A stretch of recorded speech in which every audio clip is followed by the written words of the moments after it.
Hey, I'm Cathy Harding. We're in the C-VILLE newsroom. We're with Will Goldsmith, and given all this rain we've had lately, it's hard to believe that we are actually still talking about a water supply plan, but we are.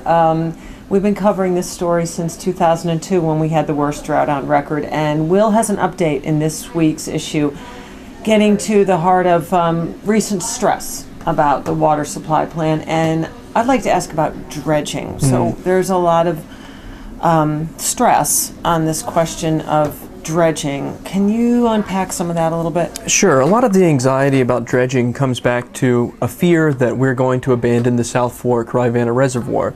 Now, that's a reservoir that has a tendency to fill in with sediment because it drains about 260 square miles of land in the county and a little bit in Green. So it brings in a lot of sediment, so it fills up. It's filled up over the years. There's a concern that if we don't do dredging, it will turn into basically a big swamp in the middle. The current water supply plan doesn't include anything for dredging, but it does. But there is a lot of talk that we should do maintenance dredging, and nobody says that we shouldn't do maintenance dredging, but that we shouldn't do it as part of the water supply plan, which would mean that we would be obligated to continually dredge in order to meet the demand.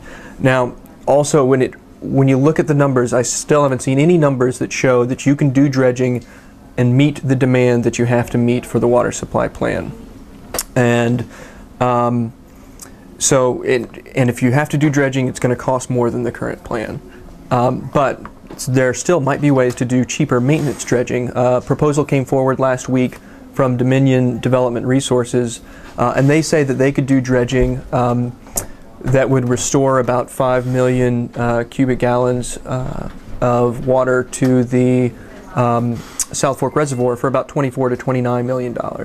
So there's some creative thought going on about how to incorporate dredging into the water supply plan, but you're suggesting that it's unrealistic to say that dredging in and of itself is going to bring enough water to the area to meet growing demands over the next 50 years. Sure, and combined with the stuff that we have to do already for maintenance, and combined with the stuff that we would have to do if we were dredging in order to meet the demand we need to meet in 2055, it's going to cost a lot more.